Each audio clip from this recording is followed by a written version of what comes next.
165 grammes, un oignon, 2 carottes, une cuillère à soupe de maïzena, 12 grammes, 5 centilitres à soupe 5 cuillères à soupe de farine, 60 grammes. Tu mets du sel et du poivre et tu fais un steak vegan à partir de lentilles. Donc, ça s'appelle une galette, mon cher. Non, une croquette. Ouais. Non, Non, mais ça s'appelle une galette de lentilles, mais ça s'appelle pas un steak, Alain. Je suis désolé, quoi. Hein. Mais ne hurle pas, s'il te plaît. Non, à un moment donné, tu vois, il y a 50 000 sujets là-dedans.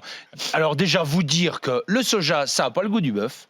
Donc si vous avez dans votre assiette du soja qui a le goût du bœuf, c'est que dedans, il y a des trucs qui donnent le goût du bœuf. Voilà. Première chose. Un steak, c'est un steak.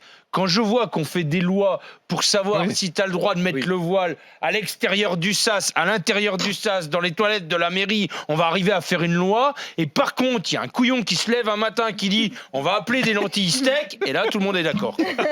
Mais pourquoi ils font pas une loi là? Pourquoi il n'y a pas une loi qui interdit... pitié, pas de loi. Mais non, mais tu vois... Une circulaire. Mais je m'en fous. Non, mais reconnais que c'est baroque d'avoir Buffalo Grill, qui était l'enseigne de la barbaque par excellence, et qui vient de faire un stade vegan. Non, mais Didier, derrière ces considérations. Non, mais un chiffre. Les marchés végétariens et végans ont augmenté de 24% l'année dernière.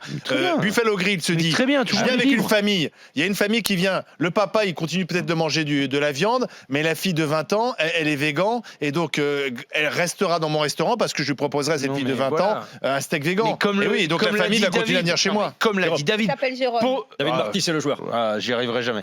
Comme l'a dit Jérôme, posons ce débat-là sur la sécurité sanitaire, quoi. Moi, on me fait la guerre aujourd'hui, dans mon élevage, on me fait la guerre sur les antibiotiques. Sachez quand même que j'archive, millilitre par millilitre, tous les médicaments que j'injecte à mes animaux pendant 5 ans, quoi. Hein. Tu peux venir voir, il y a 5 ans, quelle molécule d'antibiotique, quelle molécule de vaccin a été injectée à mes animaux, quoi. Hein. Et là, on va servir la merde. Et là, aujourd'hui, on va servir un truc avec des exhausteurs de goût, des conservateurs, tout ce que tu veux, et on va appeler ça steak. Moi, c'est quand même un truc qui me révolte, et après, je poserai le débat à votre réflexion d'un niveau encore supérieur, c'est qu'aujourd'hui... On va pas y arriver, là. Ça va être trop.